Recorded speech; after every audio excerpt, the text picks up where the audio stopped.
Well, good morning, everyone, and thank you all so much for coming. It's great to be here right outside of Lynn Family Stadium as we cheer on Lou City in the postseason for them. We're excited about the coming weeks for Lou City, but we are not here today to talk about the great sports things that are happening around the community, of which there are many, including a great U of L basketball win last night. We are here to talk again about lighting in public spaces. Now, this is the second week in a row that we've asked you all to join us to talk about lighting in public spaces. Last week, we unveiled the wonderful, colorful, and exciting new LED lighting that we're installing on underpasses connecting New Lou and the Central Business District. And today's announcement is a little bit different, but it also relates to lights on public roadways, like the street lights that you see behind us. The street lights that we want and need to be on to promote public safety so that everyone, whether they're on a sidewalk, walking, or whether they're in a car on our interstate or on a road, has access to our street lights. And we are seeing an issue in our community where too much copper is being stolen from these street lights, like the ones that you see behind us that have been hit several times. Lights are a basic public service. They're a public safety priority, and we take their maintenance and protection very seriously, both at Louisville Metro government and our partners with Kentucky Transportation Cabinet. Louisville Metro government is in charge of all of our local municipal roadways around our city, and Kentucky Transportation Cabinet maintains our state roads and interstate highways like the ones right behind us. And on all those roads, there's a challenge that we're facing that impacts the public safety. If you've occasionally driven around the city at night, you may wonder why a particular street light is not on. And in many of those cases, the reason they might be dark is because there's been an outbreak of copper wire theft across our city. This is happening across the country and has definitely hit us here in Louisville. The resale value of copper and other metals has gone up, and thieves have targeted important public infrastructure, including streetlights, but not just streetlights. Communications infrastructure has also been hit, and that can affect people's phone service. It can also affect important emergency services like 911. Utilities are also impacted by this copper theft. These thieves are causing millions of dollars of damages to critical infrastructure around our city. They're also creating safety hazards for drivers and pedestrians and potentially leaving neighborhoods more vulnerable to crime when street lights are out. That is unacceptable. And so we are here today to talk about the action that we are taking. We are taking action. Today, I'm proud to announce that our office is helping to launch the Critical Infrastructure Task Force.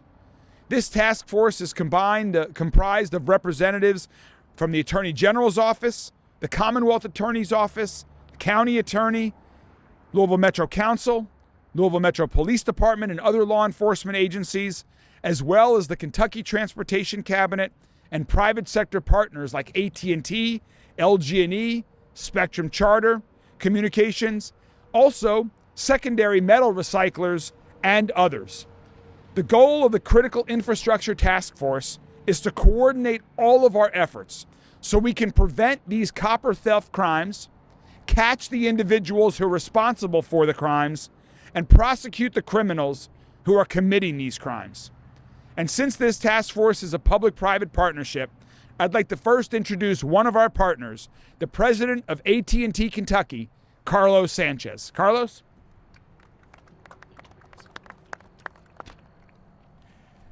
Thank you, Mayor Greenberg. Theft and vandalism of critical communications infrastructure are serious matters that disrupt essential services for our customers, public safety, and the community at large. In recent months, AT&T has worked with Mayor Greenberg, members of Louisville Metro Council, and law enforcement to address the growing concerns around copper theft and vandalism. It has become an epidemic in the Louisville metro area. We're thankful for the mayor's leadership on this. along with Deputy Mayors Nicole George and David James.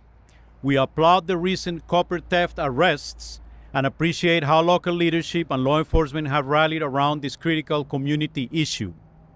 The bottom line is that copper telecom cable theft puts our community at risk.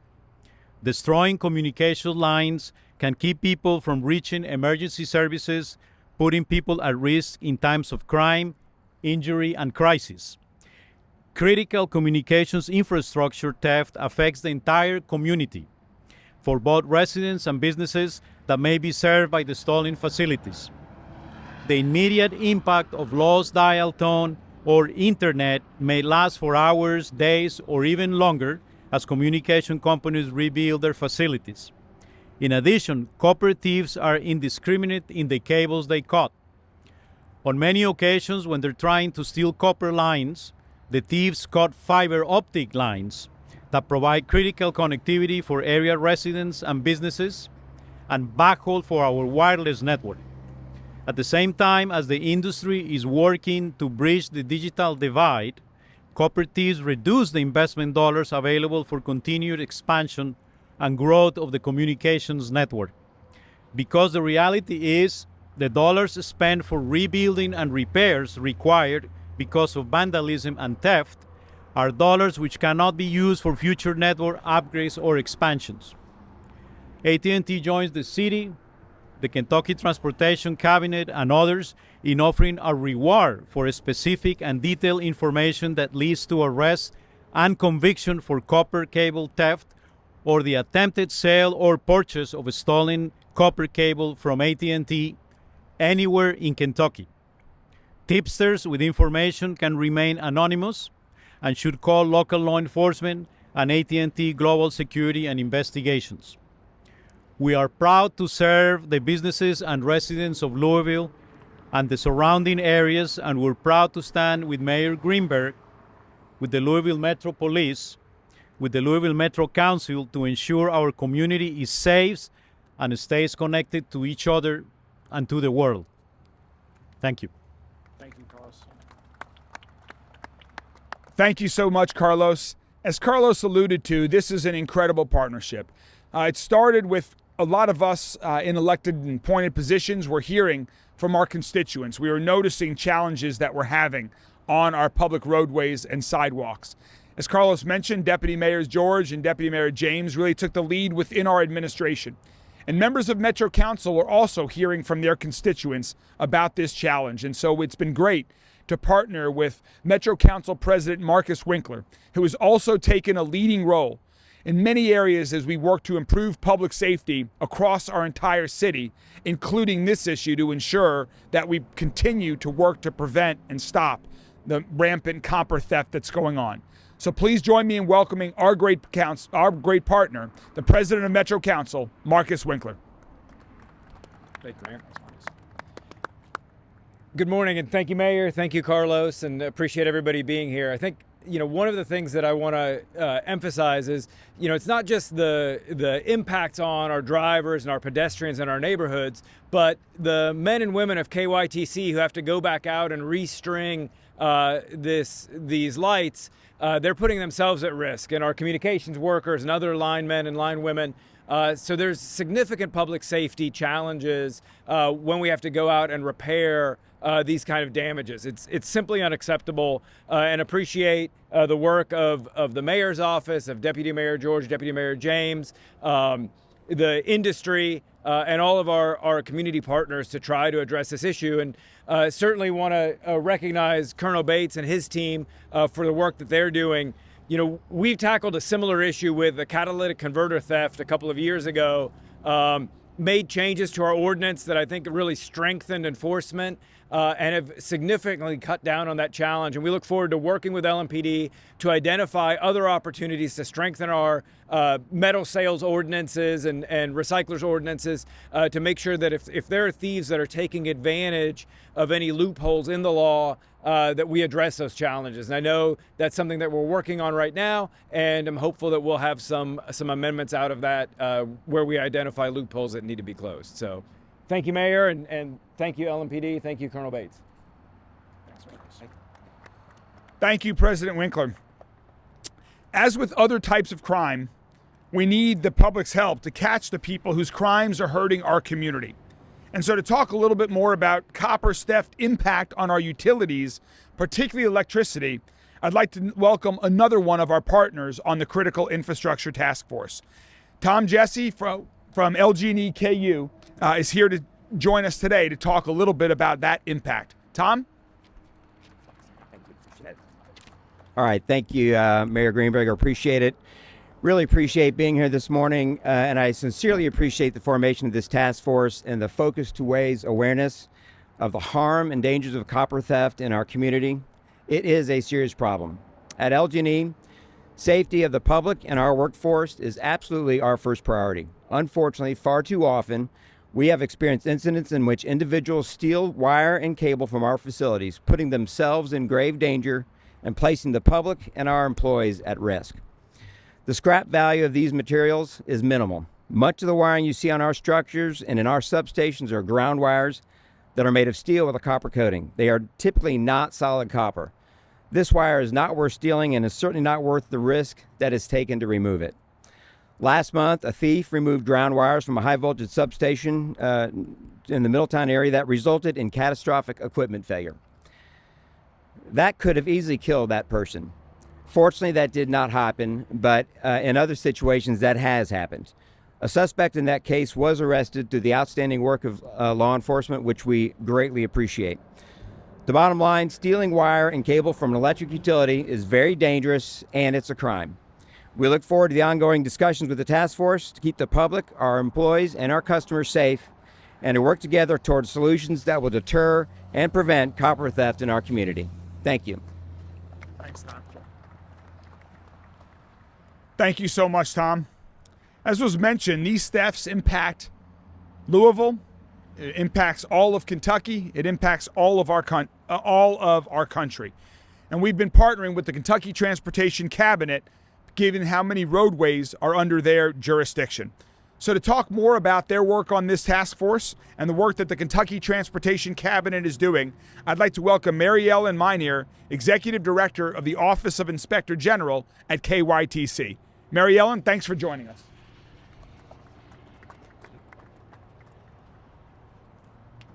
Thank you, Mayor Greenberg. It's an honor to be part of this task force. We're looking forward to working with all of our partners to reduce these crimes and ultimately to prosecute those responsible for them. Ensuring Kentuckians are safe and promoting the efficient use of taxpayer resources are top priorities of the Beshear administration. As you all have heard, copper wire thefts are plaguing the Louisville metro area. Where that affects us directly is interstate lighting systems. We have suffered about, over $1 million in losses thus far, and we have about 1,500 lights that are inoperable because of this continuing theft. Oftentimes we will re-energize lights only to have the copper wire stolen again. So it is very frustrating, and we recognize the frustration of the general public as well with this dilemma. We do want to continue to encourage our citizens to report any suspicious activity or conduct that they see. We have a tip line, as does LMPD. I'm not going to read those here, but they are in your written material. The Transportation Cabinet, is also offering a $5,000 reward for information that leads to the arrest and prosecution of those responsible for these thefts. I do want to mention going forward that we have implemented a solar lighting pilot project. You may have heard a little bit about this. It's a $200,000 project that is underway in Jefferson County. We are focusing first on 2 of the major interchanges that we've seen a lot of this conduct and the 4 ramps that are associated with those interchanges. Real quickly, those are the I-64 West on-ramp from Northwestern Parkway, the I-64 East off-ramp at exit 3 to 22nd Street, the I-264 West on-ramp, west on-ramp from Bank Street, and the I-264 East off-ramp at exit 1 at Bank Street. That'll take about a year, and we will be working with our partner at University of Louisville, which is the Kluger Transportation Research Group, to study the effectiveness of that project and then help us make determinations moving forward as to how we want to go about implementing that.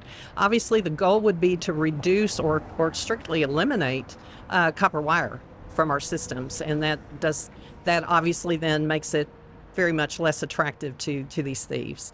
So again, I do want to thank Mayor Greenberg, LMPD, and all of the wonderful partners here today for organizing the task force. I am very encouraged by it, and I'm sure we can all work together to find solutions to these pervasive problems. Thank you all.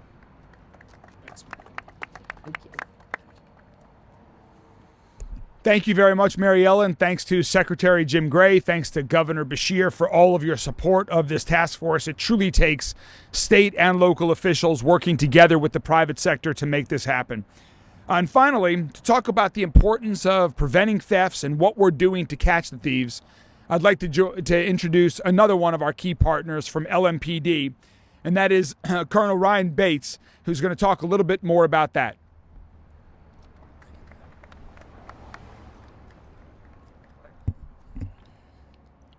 Good morning. Thank you for the opportunity to speak with you all today.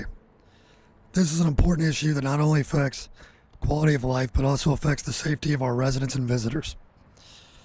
LMPD is here as the law enforcement arm of this task force.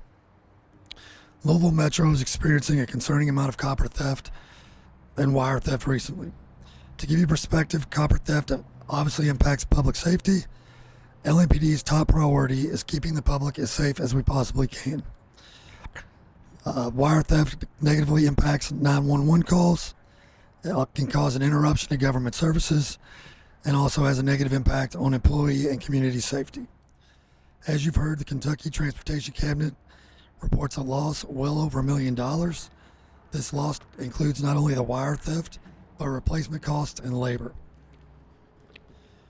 What we are doing, the Louisville Metro Police Department is improving communication amongst our patrol division detectives, our major crimes division, pawn units, to identify, locate, and arrest people stealing copper and wire throughout the city. We are conducting audits and citing non-compliant secondary metal recyclers. We are communicating with secondary metal recyclers regarding the need for compliance and how to maintain records and information in accordance with the ordinance. We are working with the Jefferson County's Attorney's Office to develop changes that strengthen the ordinance and reduce opportunities for criminals to sell and profit from stolen wire or copper. Once this is complete, we will request assistance from the Louisville Metro Council to sponsor and vote on the proposed changes to strengthen the ordinance. We are collaborating and sharing information with other agencies working on similar cases in their jurisdiction. We need for the public to remain vigilant and report any copper or wire theft they see in a timely manner. Also, to provide us with information that they may have about wire theft and any suspects. If they wish to remain anonymous, urge them to utilize our tip line 574 LMPD. I would like to thank our partners at AT&T, LG&E, the Kentucky Transportation Cabinet, Alcohol Beverage Control, St. Matthews, Middletown, Shively Police Departments, and the Jefferson County Sheriff's Office. We appreciate our local secondary metal recyclers for collaborating with us on ways to help mitigate these issues. We'd also like to thank the mayors of administration and the public for recognizing the need to address these issues and to help make our city safer. Thank you.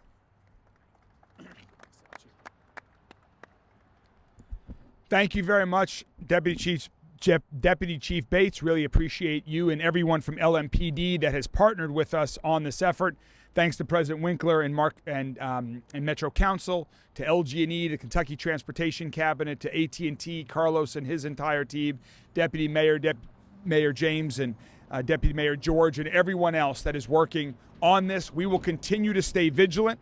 We will continue to work to prevent copper theft, and we will continue to work in partnership to ensure that those that are stealing copper are held accountable. And before we take any questions, just one other unrelated item to share, some good news. As you've heard me say before, sustainability is a key priority for our administration. It informs the work of all of our work in all of the city agencies and all of our partners. and I want to share the great progress that we're making here. I'm going to start offering occasionally some sustainability shout-outs during some of our weekly press conferences. For example, since Friday was International Electric Waste Day, I have some updates from our Metro Technology Services team. Earlier this year, the team began a new partnership with the electronics recycling firm ER2 to improve our electronic recycling efforts. And this collaboration has produced more than 11 tons of product waste being recycled, saved over 3,600 gallons of water, reduced over 32,000 pounds of greenhouse gas, more than 7,800 pounds of total metals diverted, and $44,000 returned to the city's general funds. Metro Technology Services also assists other city departments with recycling, which reduces waste and improves efficiency. So thanks so much to all of our colleagues at Metro Technology Services and across city government for prioritizing sustainability. Special thanks to Metro Technology Services' Monique Hunt for sharing this great news with us so we can share it with the entire community and see just another area where there is great momentum all across our city. This is but one of the many ways that we make our city safer, stronger, and healthier. Thank you all very much for coming. We'll continue to keep you all updated on the progress of the Critical Infrastructure Task Force. And with that, I'm happy to take any questions. We're happy to take any questions about the task force, or I can certainly answer any other questions you all might have. So, the one you guys want to? I mean, there are several different subcommittees that have been organized with the task force. So we have we have one subcommittee that's prioritizing working on preventing the theft, one that's working on how we and when we catch those who are committing those. We've got a subcommittee that's working with the industry where often the copper wire is brought. And so there are, I think, 4 or 5 different subcommittees that are all working on parallel path to address this issue, given the complexities that it has. How the solar panels, which that I need to turn over to someone. Do you want to speak to some of them? Sure. Thank you, Mayor. Do you have a specific question about the solar lighting? It will be at mast level, which is obviously at the very top of the mast, so it won't require wiring from fixture to fixture. It is angled downward to account for any inclement weather, such as snow or anything that would impede the solar reflectivity of that. And then also, if through the winter months, if you have, obviously you're going to have less sunlight, the batteries on each of those will run 7 to 10 days with no power at all. So we feel pretty good about how that's going to work. And as I said, as we roll that out, we will have an effectiveness study running concurrently that will tell us if we have problems or if we need to tweak it. So, I'm sorry, I can't hear.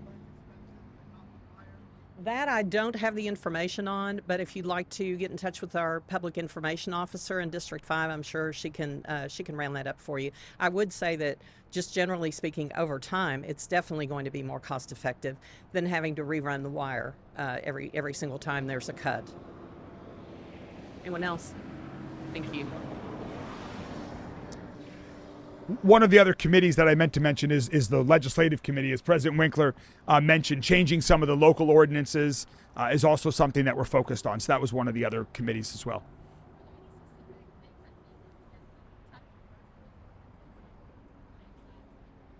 You want to talk about that one? Yeah, I think to answer that question, I think it's a little too early to say exactly. I mean, some of the feedback from LMPD relates to like the capturing of information when somebody is dropping off the wiring. So I think right now it's just a picture of the ID and a license plate. So there may be some additional reporting requirements. I think, you know, one of the things that we know is people bringing in burnt copper. So there may be some additional limitations around that. So those are all the things we're looking at to determine what are the appropriate guardrails that need to be put in place.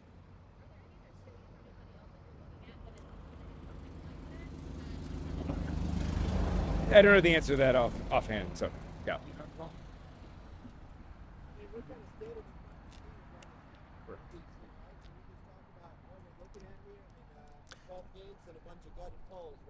That's exactly right. That's why we're here. We want the community to see what is happening by folks that are committing copper theft. They are destroying infrastructure like fences. We're standing in front of lights that have been hit multiple times, and that has to end. And that's the work of this critical infrastructure task force, is to work towards that goal. Is that kind of the most frustrating part, is that it's getting fixed, but then they come through and they cut it right back out? That is one of the many frustrating parts about this, yes. Yeah. Okay, wait 1 second.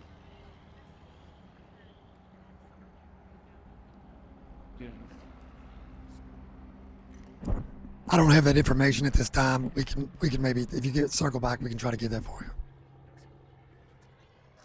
you. Yeah, I'm sorry. The question was about how many open investigations do we have, and Deputy Chief Bates does not have that answer, but he's going to get that answer. We believe it's multiple groups of individuals. It's not just one person committing all the copper theft around the city.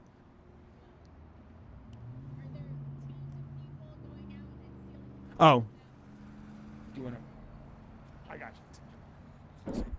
I mean, we have cases where people have worked together to do this, but I don't know if I would consider them an organized group or just a few guys that got together to go out and commit this type of theft on any given night. Anything else? Switch gears major here, if you don't mind. They talked about Humana, the Six merger, and flared back up again. I just wondered if you have anything you would like to raise and talk about Humana, since they're a big fish in the market. Humana is a very important and wonderful corporate citizen in Louisville. For the past many decades, they have contributed so much here, helping drive our economy, creating thousands of new jobs, giving back to our city, giving back to nonprofit organizations, and we want Humana to continue to grow here in Louisville. And based on my conversations with their new CEO, Jim, and many of the other senior executives of Humana, that is my expectation and belief that Humana will continue to grow here in Louisville, continue to be a critically important part of our city for years to come. I should have repeated the question. The question was just about Humana's future here in Louisville.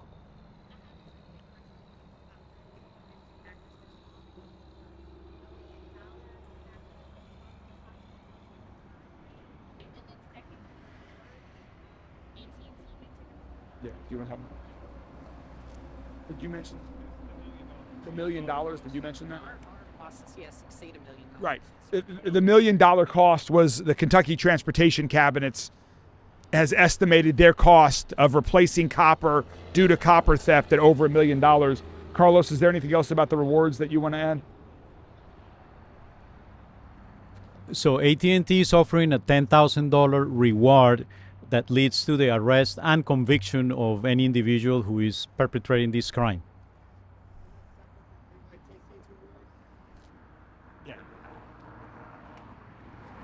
Yes, the Transportation Cabinet is offering a $5,000 reward that is in addition to AT&T's reward. Ours is designed for copper theft, but obviously we're all a team here. We want to solve these issues. And we do have a tip line, and that's in your written material as well. But I believe all three entities have tip lines now, LMPD, Office of Inspector General, and AT&T as well. Thank you. So let me just restate that one more time, that if you have information about individuals that are committing copper theft in our community, please call 574-LMPD. There are tips of $15,000 available for information that leads to the arrest and convictions of individuals that are committing copper theft. AT&T and Kentucky Transportation Cabinet are putting up those rewards of $15,000 for information that leads to the arrest and convictions of individuals that are committing copper theft across our city.